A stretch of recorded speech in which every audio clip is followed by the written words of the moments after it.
Purwaning kondo anenggih menika gumelaring padukuhan Karang Kadempel ya ing Karang Tumaritis ya ing Klampis Sireng saiki dukuh ingkang kasinungan bumi subur sugih wulu wetu pala gumandul pala kasimpar pala kapendhem yang pala ijo satemah anggesangi jalma sak dusun pamonging para Pandhawa ya satriya tuhu bekti marang dharma yakti awangi Kyai Lurah Semar Nayantaka Badranaya Dudha Manang Munung ya sang Jurudyah Puru Prasanta ya sang Ismaya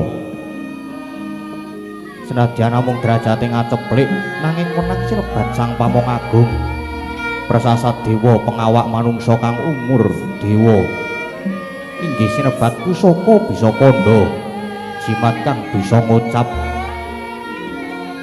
nalika semono nujuri sajuga ing wacinjang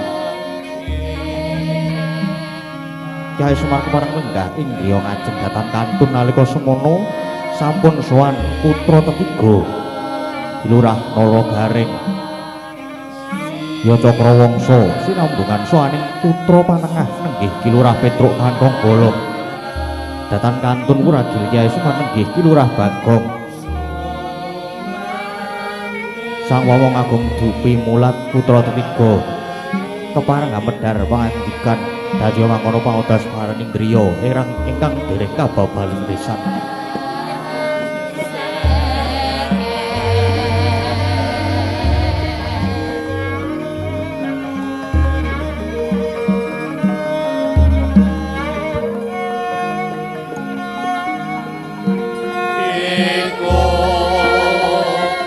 Sang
limut kapyatane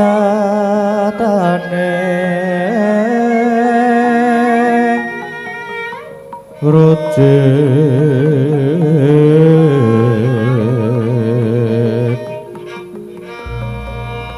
rom-rom mendri yo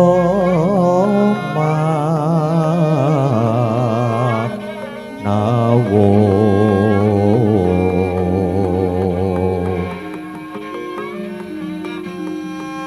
kekunging wangwe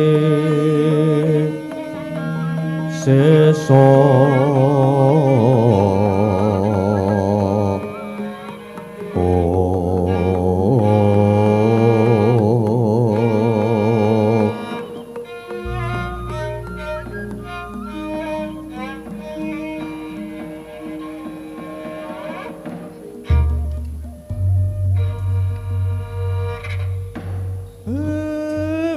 gagak ugek sadulita mel anakku ngger nala gareng Petra padene Bagong ana tetembungan anak anungan Indita tegese duwe anak lanang mursid kang bisa mikul dhuwur mendem jero kelawan derajate wong tuwa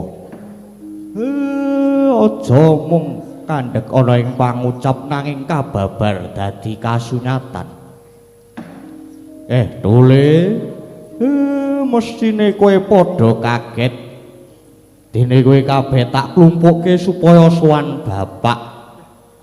Lan mestine kowe kabeh padha batin ngopo kok Semar saiki kaya ngene. Nggih, Pak. Kula jane nggih nembe ajeng nyuwun prisa. Ngapa kok kiyane niku sakniki radi aneh. Mongko pun pinten-pinten pisanan mboten sebo caos ten pasewakan negara Ngamarta. Iya Nala Gareng. Pancen sawetara ora sebo caos. Pak. Kula dhewe niku jane nggih bingung kalih Bapak. Gumun kula kalih Bapak, pinten-pinten dinten niki Bapak niku senengane mung lungguh nang arep omah ngalamun. Jane iki ana apa to, Pak? Enten apa? Mbok bloko mawon to, Pak.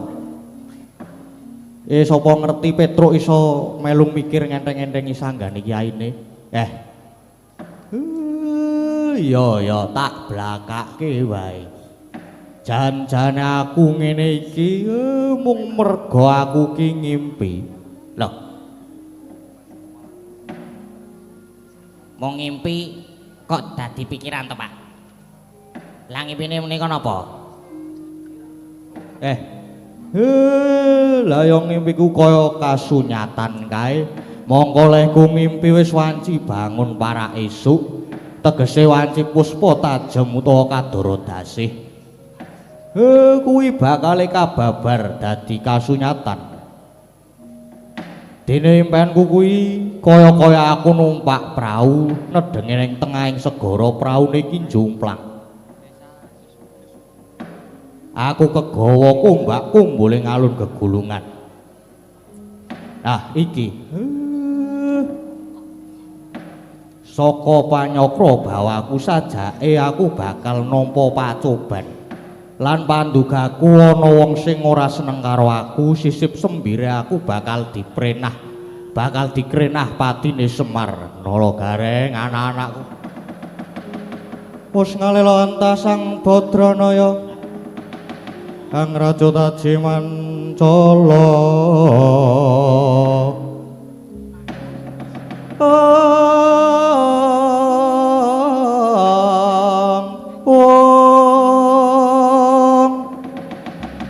Wanang ukut Pancandriya sayakti dewa utama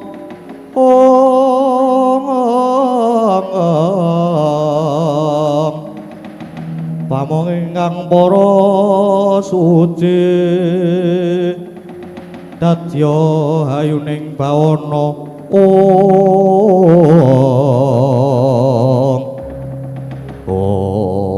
Semar, aku sing teko Semar. Sopo kae?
Lumajaring ratri lirenggak jangganira dening Sang Tresna Jumena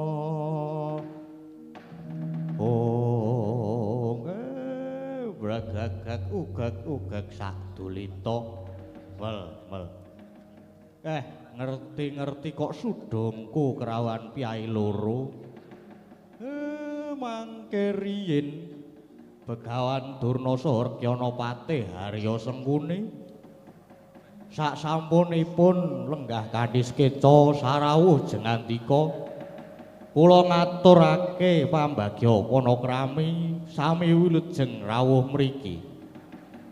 Gadang blekudung lalu kepol Semorante Allah. Selamat iya. Nek ora selamat mestine aku ora bakal tekan kene. Dadi kowe ora usah perlu mbageke marang aku. Aku ora rumangsa dolanan sulak kok sudungku ketekan wong rada owah.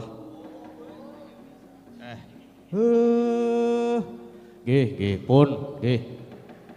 Lah niki wonten wigati menapa? Ngene ya Semar. Gethek petele Semar ki nek disawang ya mung Semar. Mung derajate ngaceplik. Mung batur getibal 17. Nanging kena ngopo? Kena ngopo antum para temen jagat iki nganti iso kebrebekan karo kondangmu, kebrebekan karo jenenge Semar. kabeh ngundangake yen to Semar ki titising dewa kabeh padha ngalembana marang Semar. Malah aku sing jejere Pendhita Durna. Kuwi pinangka pujangganing kratone Wasmana kalah kondang karo jenengmu. Oh, malah ora mung kuwi. Anak Prabu Duryudana. Anak Prabu Duryudana Nalendra ingkang kondang menang mangreh para ratu. Dasare Ratu Sugih Bandha Sugih Bandu. Wasmana yang mesa kaling-kalingan marang karo jenengmu kuwi Semar. Oh, pancen. Mula Semar tekaku neng kene iki minangka wakile anak Prabu Duryudana supaya ngelingke marang kowe kudu leren nggonmu ngumbar kemayan. Kudu leren nggonmu ngingerke blate para kawula lan nara prajangane padha kayuyun lan tansah ngalembana marang jenenge Semar. Iki Semar tak anggap kleru wani ngungkuli kondange Ratu Ngastina Semar. Tenan to rada owah. Benemban Durna sampean niku pendhita sepuh piyai sepuh tur ya sugih kawruh. Agal lembut ya wis kecakup lah ning kok mung surban lan kethu sampean sing putih tok. Nyatane penggali isihku mlangsang panas barang merisrei. Dengki enggak baik ya. Dek luput kula lupute Semar niku nggen pundi? Umpama kula kondang kula nggih mboten ngrasa nek kula niku kondang. Kula nggih mboten gawe pengaruh. Semar, ora sakakean gunem sing tanpa guna. Bakune kowe dianggep luput. Waton kowe kuwi gelem leren. Nggonmu mengaruhi kawula, kowe bakal lolos saka pahukuman. Manuta, tak bondo tanganmu tak gone Ngastina kowe bakal digawe bekakak. Pancen lambene kurang ajar kowe, Durna.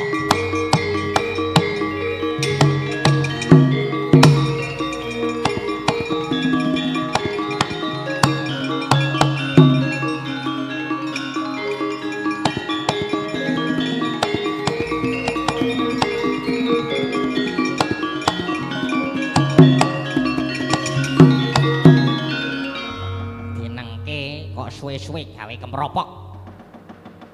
Nggih, Mbah. Kaya ngendikane bapak mau, sampean iku jare pendhita. Jare pendhita ki ngepen barang sing nyata. Jare pendhita ki dipundi lan ditata, dipundi ilmu batine ditata solah bawane. Ning kok jebul kowe malah ora duwe tatanan. Loh, iki ora pangling gareng. Kowe ngopo melu-melu? Ya melu-melu bae kok aku ki anake Semarji. Bapakku arep diajab patine. Anake meneng wae iki anak sing kaya ngopo? Kowe arep ngajab patine bapakku gareng sing ora trima. Kowe arep ngopo? Nala gareng. Aku rene nggawa wadya bolos gelar sepapan. Piye? Aku ki wis apal karo kowe. Neng ndi wae Durna karo Sengkuni mesti nggawa Kurawa. Ayo, kowe gelem bali apa ora? Apa dikira gareng wedi karo kowe karo Kurawa? Gelem bali apa ora gelem bali tak dublak tuh. Metu jaba gareng metu jaba.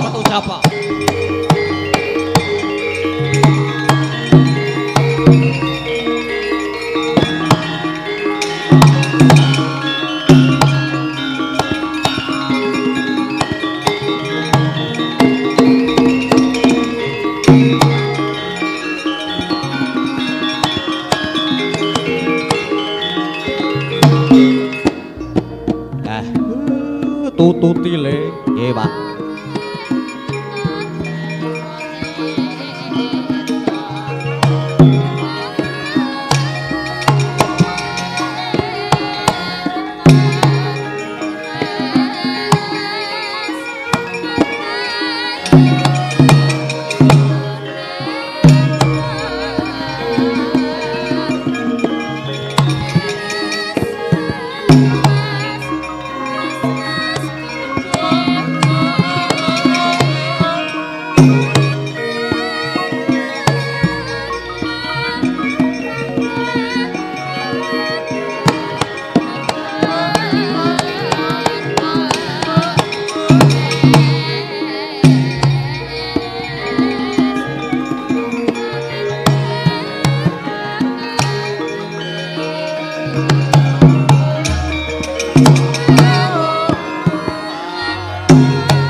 Ayo mandek. Up.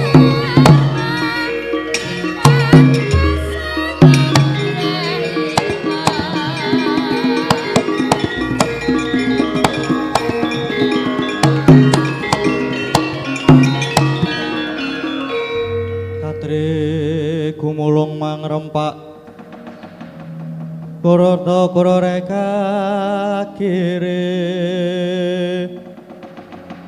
Dalanggono gawe gelar Oh wah gembelo sirahmu gleleng pacakmu no kawan Petruk oh mulane durna kendel ana anak jaran tekan kene Sotomo mulane kendel nggo anake ora basa karo aku lho basa ngopo basa ya arep perang kok ndadak basa rasa perlu basa penting bres-bres Petro rasa kakean gunung sing tanpa guna gelem ngulungke Semar ora gelem tak ulungke ulungno Semar bakal tak bondo tangan tak krincung sikile kowe wani ngrasani bapak wani ngajapatine bapak mungsuhmu Petro ora minggat saka ngarep aku tebak dadamu kene margane patimu ayo kene tak ladeni Sotama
Sopo meneh major nih.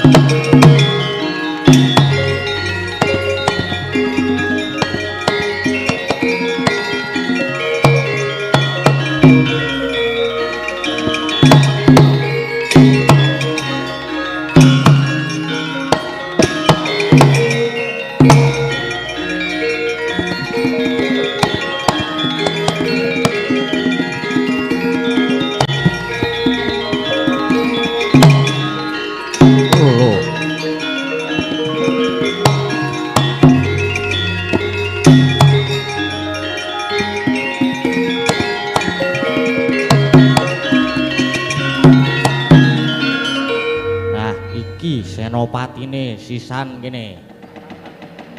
Sisan lek ora basa sisan. Lho Petro. Kowe kok malang kadak kon sugal wus marang aku. Lho, arep gelut to iki? Lah musuhmu ki sapa? Kowe. Senopati Ngastina musuh Senopati Karangkadempel. Ayo, iki Petruk Senopatine Karangkadempel. Sing arep panca karo kowe iki ya sapa? Aku ki mung butuh ketemu karo bapakmu Semar je Petruk.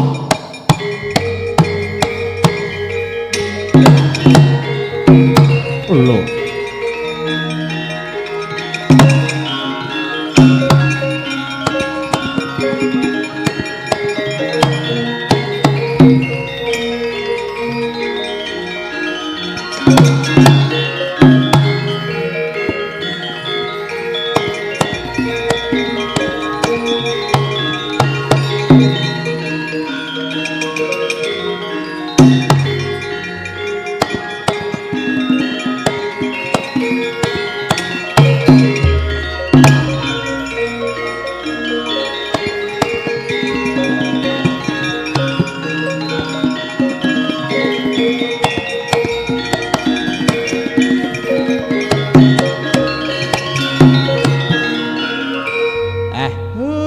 Ndara Karna.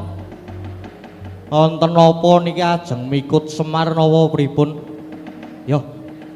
Pancene aku arep mikut Kakang Semar arep tak gawa ning negara Ngastina. Ning aja Sumelang. Nek ana apa-apa yen nganti Kakang Semar cilik loro gedhe tekaning pati. Karena sing bakal tanggung jawab jera aku mung kepengin nglegani Pendhita Durna. Aku mau ngarep ngerti wae apa sing dadi karepe Pendhita Durna. Mulane Kakang Semar iki arep tak bondo, tak pasrahke Pendhita Durna. Monggo kepiye sing dadi karepe Manuta ya, Kakang? Manuta tak bondo ya, Kakang. Nggih. Nek niku pancen kersane Ndara Karna waton ndika tanggung jawab. Kula purun mawon pun monggo kula mang bondo mawon. Kula nggih pengen ngerti karepe Pendhita Durna niku kados pundi ya, Kakang Semar?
Menika saged dintelke. Nyatane niki Semar iso kebondo. Niki kula niku ajeng dikapake. Semar, kowe meneng wae. Ora gelem meneng tak laban mulutmu itu. Meneng. Nggih. Depate, pripun Kakang Durna? Semar niki sampun dados banten lajeng. Depate. Semar niki kula lebetke wonten cupu, terus mang buang. Cupu isi Semar mang buang, larung ten segara. Oh nggih ngestaken dawuh Kakang Durna. Oh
wingis-wingis Winda landheping Trisula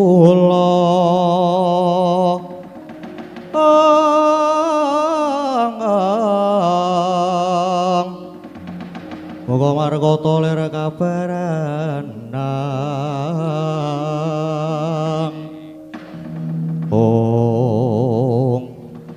Paman Durna panjenengan menika dos pundi to?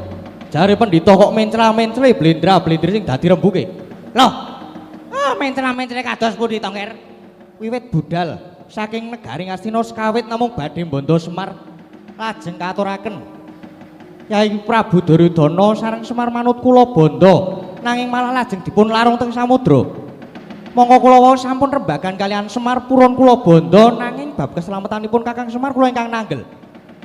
Mboten nginten jebul Semar malah dilarung. Banjur kepiye ora? Oh, pancen Semar tak ajapatine. Merga nek Semar mati Pandhawa bakal ringkih. Semar wis ora kondang meneh nanging sing kondang Begawan Durna. Oh, lah dalah. Lah kok dadi epeh temen gedhokane Pendhita Durna. Ngerti ngono aku mau moh kon ngrangket Bondo Semar. Tur meneh karena iki jejering senopati yang tansah jaga marang watak. Jaga marang watak lan jiwa kasatriyanku. Yen pancen arep ngadepi Pandhawa kudune diadepi cara kasatriyan nyoh dodo didodo. Ora kok kanthi cara licik kaya mangkono. Oh, penemban. Sampeyan wis ngorek-orek raine Narpati Basukarna. Mulai nganti Semar iku ora slamet sampeyan kudu hitungan karo Narpati Basukarna.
Dara. Bapak niki pripun sakniki? Nggih, Gus. Wau ngajeng panjenengan pun bondo Bapak. Ning sampeyan yo saguh nanggung bab keselamatane Bapak. Iya, Petruk, iya. Pokoke kula nggih nuntut tanggung jawab. Nuntut tanggung jawab kalih sampeyan Ndara Karna. Iya, punakawan iya. Wis to aja padha tangisan, lan aja sumelang. Karena mesti bakal tanggung jawab. Saumpama bapakmu mati, mengko karena saguh dadi jole bapakmu. Kowe lha tenan ora? Nek tenan bapak ben mudhar wae ora apa-apa. Ora masalah aku. Ndara Karna ki lunga kok. Ora ngono ki to, Gong. Lho lumae lho bendara anyar tur lunga wis ora ngawur to, Gong dadi. Wah. Wis ora sah padha tangisan. Karena saguh tanggung jawab sakwutuhe ya mung gungonku ki ana lelakon kaya mangkene kok Pandhawa lan Kowe Prabu Kresna malah ora ketok. Lah ki to. Mongko kakekne Semar ya pamomonging para Pandhawa lho. Wis ayo tak kanthi. Tak kanthi lelakon iki para Pandhawa kudu ngertipun monggo kula tak nenggo teng gising samudra mrika mawon.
gayon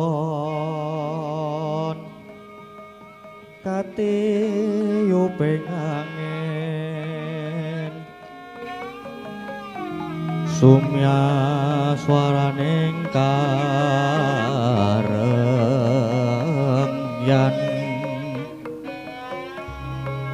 samirana mawar iris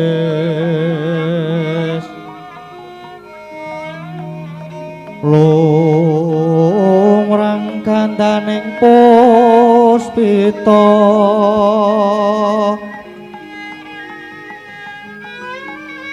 ae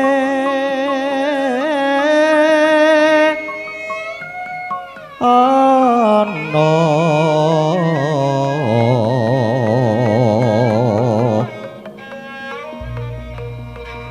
titi sonya madya ratri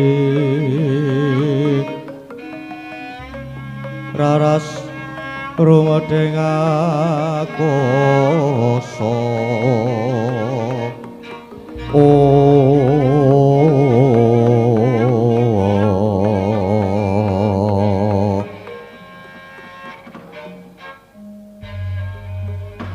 Praudara, pirang-pirang pisowanan Kakang Semar ora cebot saos.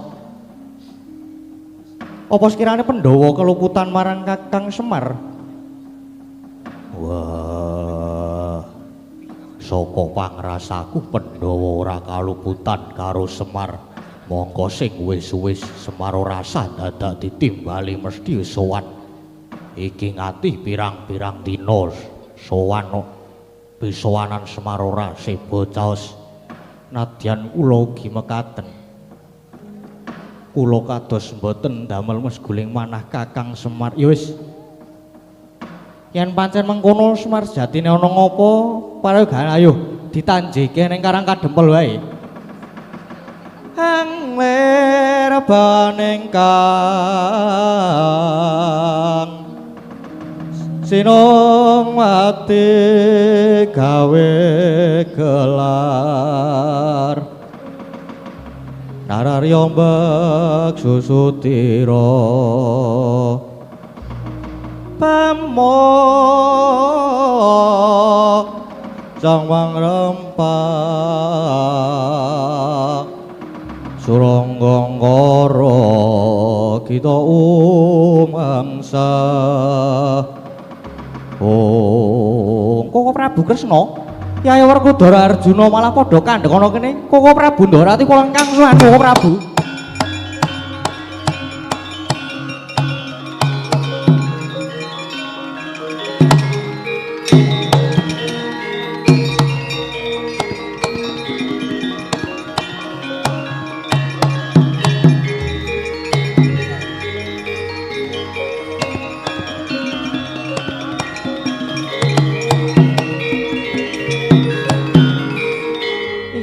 Pun Kakang Nyai Karna kok malah ketemu ana kene mongko sajayana wigati ingkang Nyolowadi. Yai, oh Prabu. Kedahipun ingkang nyuwun prisa menika Karna. Lho babagan apa Yai? Kula ngertos. Mestinipun Koko Prabu Kresna lan adi-adi kula menika nembe sami raosan ngrembak Kakang Semar. Inggih napa mboten? Lho, kok si Adi iso ngerti? Inggih. Ngertos kemawon. Namung kula menika gumun setahun jembleng sarendeng kalian kadang para Pandhawa lan Koko Prabu. Ing atas Semar menika momong dhateng para Pandhawa menika bebasan wiwit Jabang ngantos Trapang, wiwit Kuncung ngantos Gelung. Nanging kenging menapa Semar boten sawetawis wekdal, boten sowan. Nanging boten sami nanjaken. Lho mengko dhisik to Yai. Mengko dhisik iki pun Kakang lan adi-adimu lagi arep budal menyang Karang Kadempel. Arep nanjake marang Kakang Semar. Kok lagi saiki? Kawit wau ki ewo apa? Mongko Semar samenika nembe wonten salebeting bebaya malah kepara sisih sembire Semar badhe dumugi ning Sirna. Krana kalian Pendhita Durna Semar dipun larung wonten ing samudra.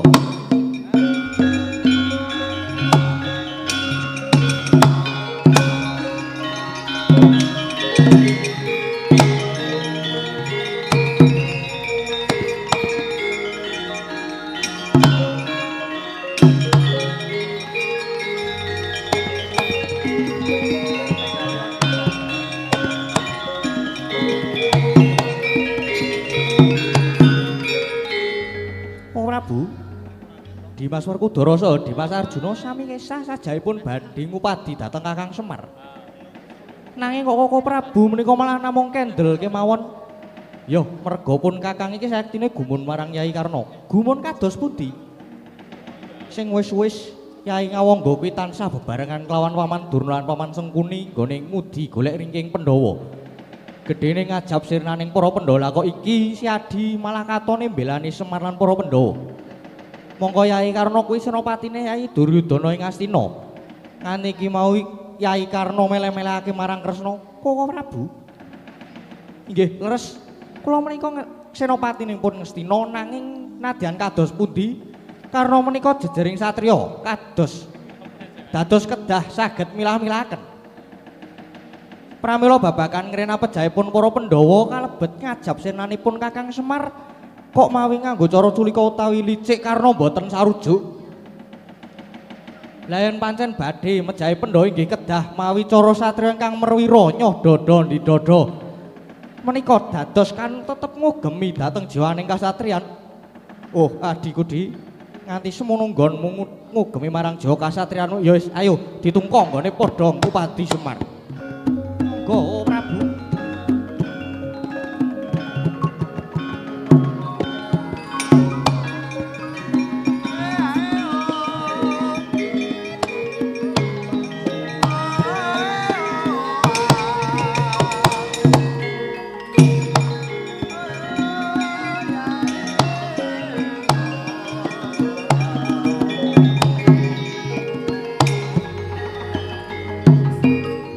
Suli cariyos ngajeng Kilurah Semar ingkang wonten salebeting cupu den larung ing samudra temah kumbak kumbuling kegoalun gegulungan nanging eling-eling Kilurah Semar dewonge jawantah nadyan den larung parandene Waluya Jati saged luar medal saking cupu sareang rajut Sang Suksma Jati.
Meh rahina sumubang iwang haruna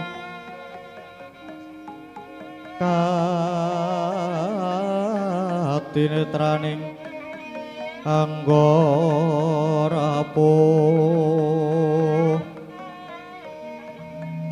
sabdaning kukila Rengganigara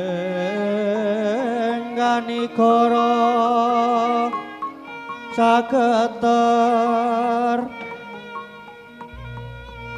Raga Jati apa to sebabe dene Raga Jati ngracut marang Sukma Jati Sukma Jati aku mung bakal takon marang Sukma Jati dan sekirane wis ora kerasan manggon ning awakku wis ora kerasan bareng karo aku mbok ya wis aku tak mati ana telenging segara iki wae Raga Jati nadyan taun ana windana nganti tekaning abad aku ya Iwang Ismaya tetep kudu momong marang Raga Jati. Iya. Ning kena ngopo Semar ki mung kepengin netepi jejiban dadi pamong agung. Lah kok dadi cobane abot kaya mangkene. Mula sampean banjur tak rajut mung bakal tak tanting. Apa sekirane Sukma Jati sih betah momong marang Raga Jati? Meraina semubang iwang haruna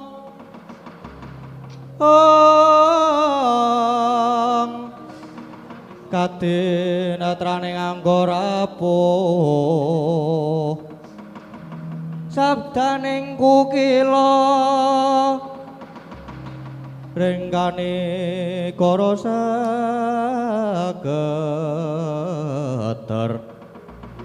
kini tunganing kong leru sing bini panca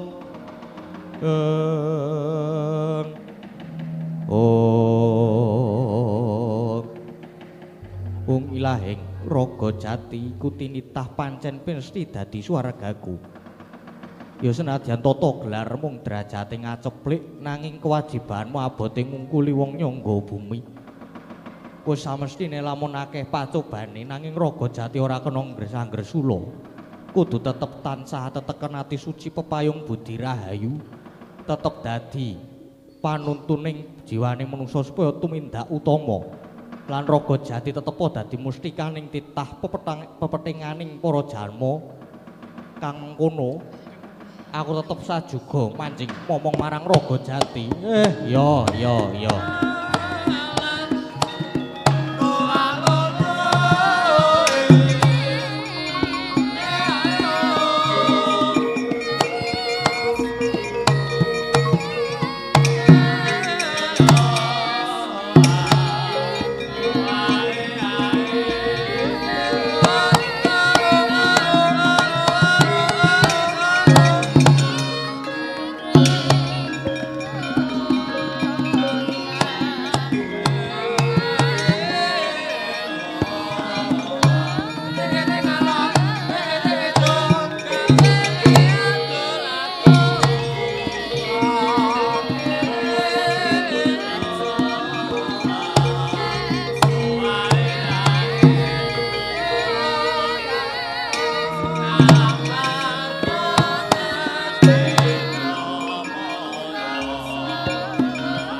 Nggih, Gus.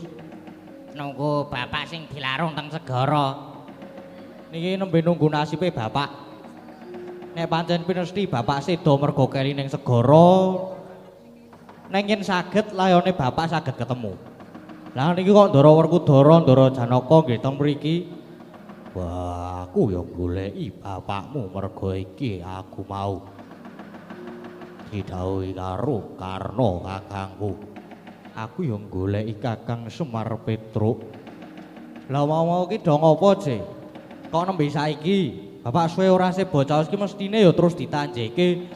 Nah bareng krungu nek bapak dilarung teng segara do bingung. Apa ora? Eling lho Gus, eling. Panjenengan menika dimong kalih bapak wiwit domak isih timur. Ah bener kuwi Tru, ning ya ngene, piye Gong? Ngene ya. Bapake dilarung ning segara, mau-maune merga ketekan Durna. Mongko Durna ki gurune Ndara Werkudara Ndara Janaka. Ning sing kudu dipikir Semar ki le momong Pandhawa ki wit jabang nganti crapang. Dasare labahane bapak ki ya akeh tenan, ndak saiki mung kari abot. Bapak apa gurune? Aku ki percaya sing jeneng murid mesti wae setya bekti karo gurune. Ning apa ya nek pakartine gurune nasar tumindahe kaya ngono kuwi darep ditiru. Apa meneh pendhita kok senengane memateni sepadaning titah. Nek aku nek Bagong lho ya, Truk. Isin aku duwe guru sing kaya ngono kuwi.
Kuwi guru sing patut tak bekteni.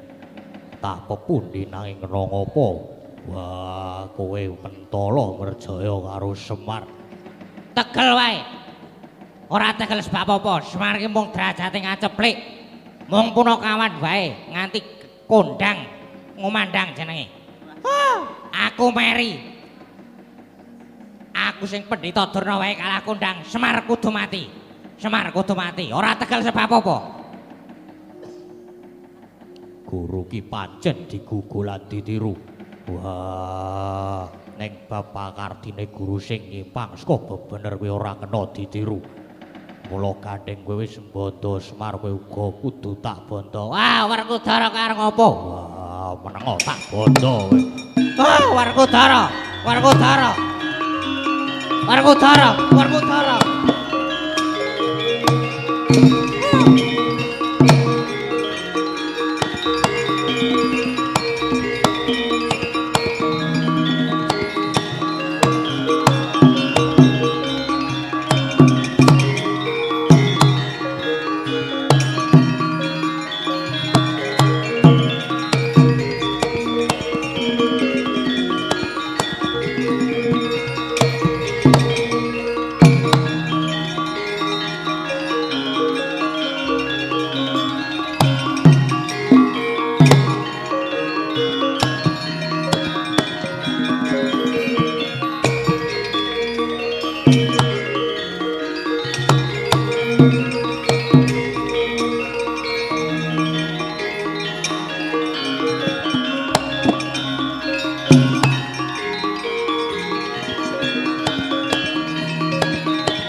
Tak pinggir kali niku ajeng sami penging napa pripun? Prabu Kresna kok pengin iki ya ora mungkin to ya, Reng. Wis pripun sinuwun? Kersane pripun? Petruk. Pancene iki mau aku nampa ature Yai Karna ya babakan bapakmu Semar ya Kakang Semar sing dilarung dening Begawan Durna. Mula yen ana luputku sing gedhe pangapuramu nganti kelepian nggonku nggatekke marang Semar. Lah iki to, wong panjenengan niku Titis Wisnu, dasare panjenengan kali Kyaine Semar niku sami-sami dadi pamomong. Ning Semar nandhang Cintraka panjenengan sing jare Titis Wisnu kok nganti boten tanggapi gati. Lah malah Ndara Karna niki wau sing Titis nyatane panjenengan diemutke kali Ndara Karna, Petruk. Ya senadyan Kresna ki Titis Wisnu nanging kepiye wae Kresna isih kesandangan badan wadak. Tegese ora bakal bisa wal saka ina lali salah lan apes nganti peteng jagatku Petruk. Nggih. Saniki kula tak tanglet. Bapak saniki nasibe pripun? Tesih sugeng napa mboten? Wis to. Bapakmu ki persasat dewa pengawak menungso. Anak-anakku aku isih urip dole.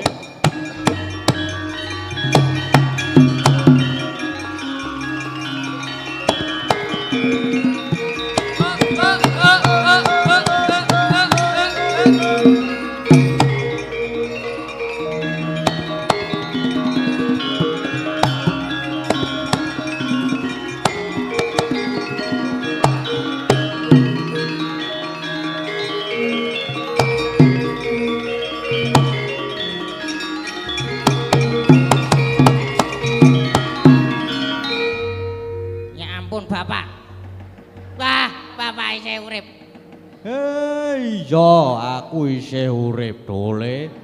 Wah. Syukur bapak tesih waluya. Ora sida mati to, Pak? Wah, semik. Syukur seketi jumurung dene Kakang Semar isih waluya. Kakang Semar. Syukur pinanggih rahayu. Nggih. Sing jeneng ala niku mboten badhe tumama ing becik.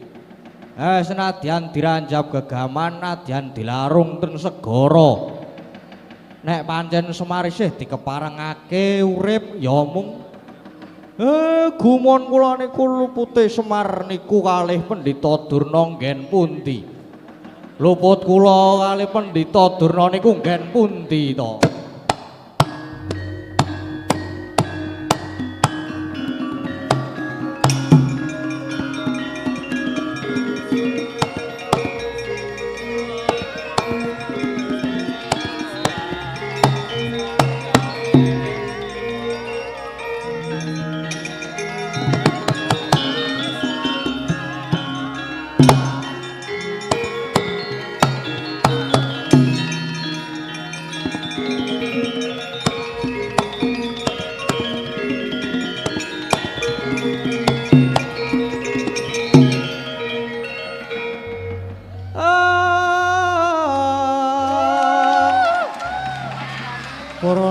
Tining carita jenang sela adar kali sasonderan apuranten wonten lepat kawula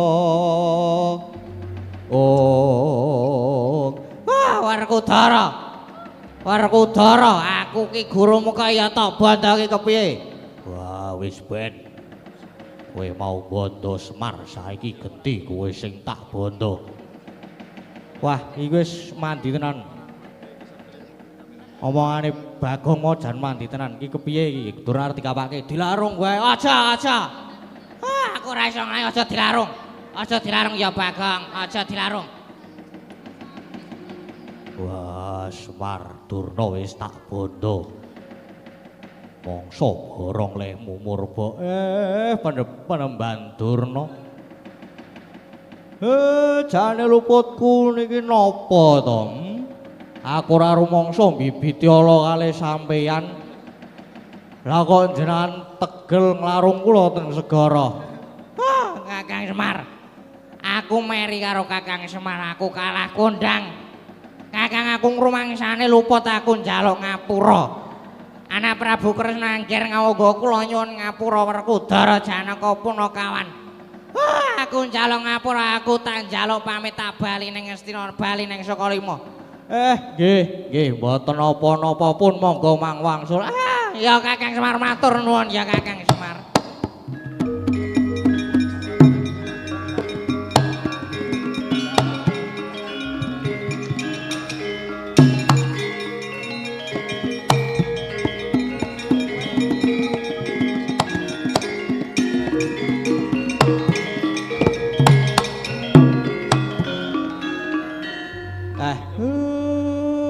luput niku nek wis ngrumangsani lupute nek wis njaluk ngapura ya kudu diapura waton aja dibaleni meneh.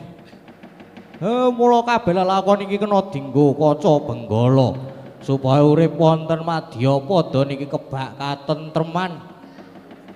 Adoh seka memungsuhan lan tansah dicaketke marang sanak kadang.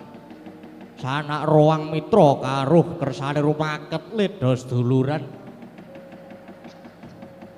Urip samat sinamadan daya dinayan bantu binantu.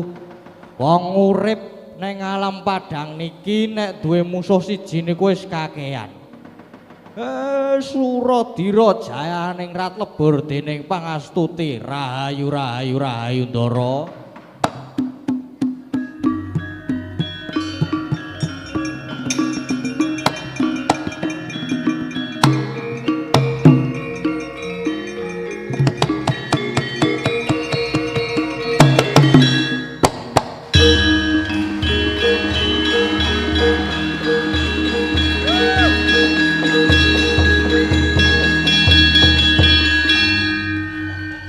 Wow, tepuk tanganipun, keplokipun malih. Wah, luar biasa nggih.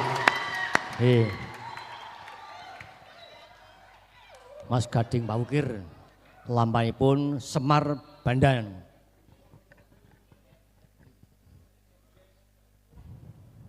Inggih kalenggan menika saestu katuraken sugeng panuwun dhateng Bapak Kepala Sekolah. Wis saking enjang sambutan ngantos dumugi kalenggan menika mboten nyat saking palengganan sekedap lajeng mresani malih ngantos dumugi kalenggahan utawi wekdal menika. Ugi Bapak Parman, wah iki nyuda rasa nanggap samba sebit iki Pak Parman. Nggih.